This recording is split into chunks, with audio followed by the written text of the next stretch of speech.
Hi guys, I'm sorry I'm not able to be live today, but I wanted to go over last night's homework as well as do a couple more proofs with you just on the recording. So here we go. This is a proof that you should have done for homework last night. It is number 3, and let's get right to it. Okay, so we said that DG was equal to 11 and GF was equal to 11. So if you see right here, I said DG was equal to 11, GF was equal to 11. GF is congruent to EF. So GF is congruent to EF. We have to prove that DG is congruent to EF. So this is how I started. I said DG was equal to 11 and GF was equal to 11 by given. But I wanted to say that not only are they both equal to 11, but they're equal to each other. Since they're both equal to 11, then I can take 11 out of here and I can put GF in for here. So that's by substitution. Then I said, okay, if DG is congruent to, Then I said, okay, let me go back to the other piece of given that's important. GF is congruent to EF. So that was my third step, and that was my given. Then, of course, I'm going to take GF and EF, and not only are they congruent, but they are equal to each other. The distance from G to F is equal to the distance from E to F. That's by definition of congruence, or definition of congruent segments. All right, now that I've got that, I think now I'm getting into the important part. Look, if DG is equal to GF and GF is equal to EF, right? Sort of forget this line in here for a second. Let's just look at that. If DG is equal to GF and GF is equal to EF, can't I take GF out of this equation and put in DG? Because they're both equal to GF. So if I take GF out and I put in DG, this is what I get. DG is equal to EF. By substitution, or really more importantly, transitive property, right? Because there was that flow, DG to GF, GF to FE, DG to EF, it is transitive property, but I'll take either one for that. And finally, we have to convert them back into congruent segments. So we're going to convert and make it definition of congruent segments. So that is your 6-step proof that you should have had for number 3. Number 4 was a little bit longer. You had to prove, and this was just like a proof we did in class, just to, remind you sort of. We had to prove that we were given that FR is equal to AN, and we had to prove that FA, this whole thing here, FA, was congruent to RN. Okay, so here's where I started. I said that FR was congruent to AN by given. Then I said that those two segments were equal to each other because of the definition of congruent segments. Okay, next I have RA is equal to RA by the reflexive property. RA was equal to RA by the reflexive property of equality. And the reason I'm going here is because I want to somehow, I've got FR and I've got AN, but I want to somehow get it all the way to FA. So I know that I'm going to be adding RA to both this and to this in order for me to get my congruent segments that I need. So if I say that RA was congruent to RA by the reflexive property, then look what I did next. I said FR plus RA has to be equal to AN plus RA. I said RA plus AN here, but that's okay. This side of the equation, if I add them, has to be equal to this side of the equation if I add them. And all I did was use the addition property of equality. I added the same thing to both sides of this equation. In fact, what I added to both sides of this equation was RA. Okay, now that I've got that, let me leave that alone for a second. Now I know that RF plus RA is equal to RA plus AN. Now let's go to the segment addition postulate. The segment addition postulate said if ARB is between F and A, then FR plus RA equals FA. So here I've got FR plus RA equals FA. And then RA plus AN is equal to RN. That is by segment addition. Okay, so now I am almost there. I know that FR plus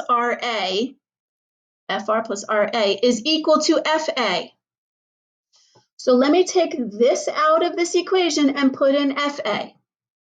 I also know that RA plus AN is equal to RN. So let me take it out of this equation and put it in there. Now I've got FA is equal to RN, just like I needed to be by substitution. And finally, I've got FA is congruent to RN by definition of congruent segments. Okay, that was number 4 and number 3 that you were supposed to do for homework last night. We're going to go on and do number 5. And so let me get my little board. I know we actually, I think we started this the other day. I'm not positive, but yes, we did. Okay, so this is what we had started the other day. In fact, I'm going to just start over. This is what we had started the other day. This is number 5. And I know that you had already written it into your notebooks or written it to wherever you like to write it. I hope you did write that there. And I'm just going to do a quick sketch of the problem. This was like this. And this was 1, 2, 3, 4. This is just a quick sketch. My given was that angle 1 and angle 2 are complementary. And angle 1 was congruent to angle 3, and angle 2 was congruent to angle 4.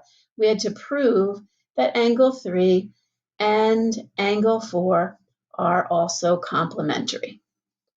Okay, so that was just quick sketch. This is the important part for you to see. And I just want to come up here for a second and say, okay, if I know that angle 1 and angle 2 are complementary. Okay, angle 1 is congruent to angle 3, and angle 2 is congruent to angle 4. That's what they tell me there. I think I'm going to start my proof with that part. I think that's particularly important. So let me start my proof by saying that angle 1 is congruent to angle 3, and angle 2 is congruent to angle 4. That's my given. Did I have to start my proof with that? No, but that's how I'm going to start my proof. Angle 1 is congruent to angle 3. Angle 2 is congruent to angle 4. Okay, that's important because you know what the next step is going to be. First of all, what I want you to think to yourself is, what is complementary? What's the definition of complementary angles? Definition of complementary angles is that one angle plus another angle, the measure of one angle plus the measure of another angle is equal to 90 degrees. The two angles measures total 90. So I'm going to need to have in here the measures of the angles, and right now I have congruent angles. So let's turn this into measures right away. Measure of angle 1 is equal to the measure of angle 3, and the measure of angle 2 is equal to the measure of angle 4. Now at least I've got some equal measures here, and that's by the definition of angle congruence, or the definition of congruence. Okay, now I've got the measures of them equal. Now let's talk about the fact that some are complementary. We'll say angle 1 and angle 2 are complementary. Why? Because it's given, which means that the measure of angle 1 plus the measure of angle 2 equals 90 degrees. Why? That's the definition of complementary angles. All right, but wait a minute.